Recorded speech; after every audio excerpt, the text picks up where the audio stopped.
Good evening, and before I open the public hearing, I'd like to read the notice, please. Notice of public hearing, Town of Windsor, April 3rd, 2017. Notice is hereby given that the Town Council of the Town of Windsor will hold a public hearing in the council chambers at the Windsor Town Hall, 275 Broad Street, on Monday, April 3rd, 2017, at 7 p.m. prevailing time, to hear public comment on the following items. FY 2017-2018 budget as proposed by the Town Manager. Dated in Windsor, Connecticut, 24th day of March 2017 by the Windsor Town Council, Peter Souza, Town Manager. Mr. Souza, did you want to do a brief outline on the budget before we entertain comment? Yes, thank you, Mr. Mayor. I will provide a brief overview of the proposed FY 2018 budget. As the Council knows and the public knows, we're facing several competing challenges that threaten the stability and the quality of services for our community as part of the FY 2018 budget. The main challenges include a decline in our grand list, a proposed shift of the state teachers' retirement plan liability to the local cities and towns, the potential for severe reductions in state aid, and the state-imposed cap on the motor vehicle tax. Following an increase in the grand list for the FY 2017, the grand list for 2018 budget year is decreasing by 1.29%.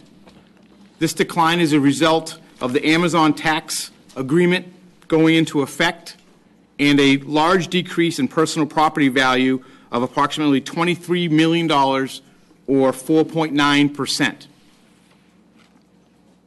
The governor's proposed budget calls for cities and towns to pay a portion of the state teachers' retirement plan liability, which could increase Windsor's expenditures by upwards to $3.2 million for the coming fiscal year. On top of the potential liability expense, the governor's proposed budget slashes state aid to most municipalities. In Windsor's case, we could see a $3.5 million cut in state aid dedicated to the general fund for the coming fiscal year.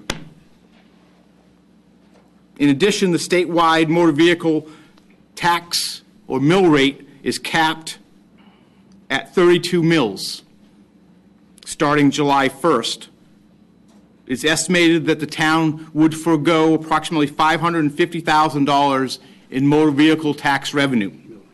To make up this lost revenue, the real estate and personal property tax will have to absorb that burden. As you'll recall, when first adopted, a portion of the lost revenue was proposed to be returned to the towns by the state in the form of a reimbursement grant. But this is highly unlikely to occur given the state's current fiscal challenges.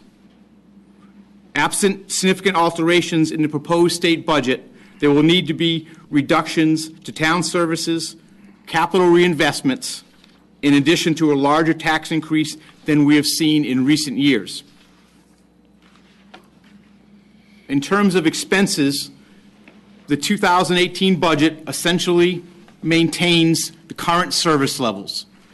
There are no new proposed full-time positions within the general government portion of the budget. The budget does continue pay-as-you-go capital funding for fleet and equipment replacement, as well as street repaving and sidewalk repairs and replacement. Overall, with the state teachers' retirement liability expense included, the 2018 general fund expenditures increase $4.26 million, or 3.8%, as compared to the present general fund budget. Without the state teachers' retirement liability included, the increase in expenditures would be just over $1 million, or 0.95%. In terms of the budget document, the teacher's retirement expense is reflected in the town support for education category. And I also make a note that we are seeing a larger increase in MDC ad valorem sewer assessment than we have in recent years, and that's reflected within our general services category. As I noted previously, motor vehicle tax rate will be capped at 32 mills. The mill rate for real estate and personal property increases to 35.04 mills, which is an 11.1% increase. And I want to make clear note that over 75% of this increase is a direct result of the governor's proposed state budget, both in terms of reduced aid and the shifting of retirement liabilities to cities and towns. If the proposed liability relative to retirement expenses were removed and state aid were to be level funded, the mill rate for real estate and personal property would increase 3.1%. And that's due to a combination of our increased expenditures of $1 million, the decline in grand list, as well as the shift for motor vehicles, due to the cap of motor vehicles. So in conclusion, while the impact of the state budget is a reality, the degree of the impact will remain uncertain as we work together in the coming weeks to review the proposed budget. It's likely that the General Assembly will amend the governor's budget recommendations or proposal in an effort to mitigate impacts on cities and towns. Unfortunately, our budget timeline does not allow us the luxury of waiting until the state budget is finalized to move forward with our 2018 financial plan.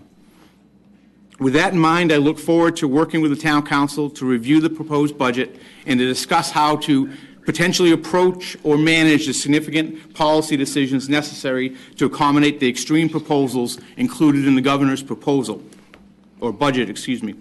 I'm optimistic that a financial plan can be arrived at that largely maintains service levels and the sense of community we are all so proud of.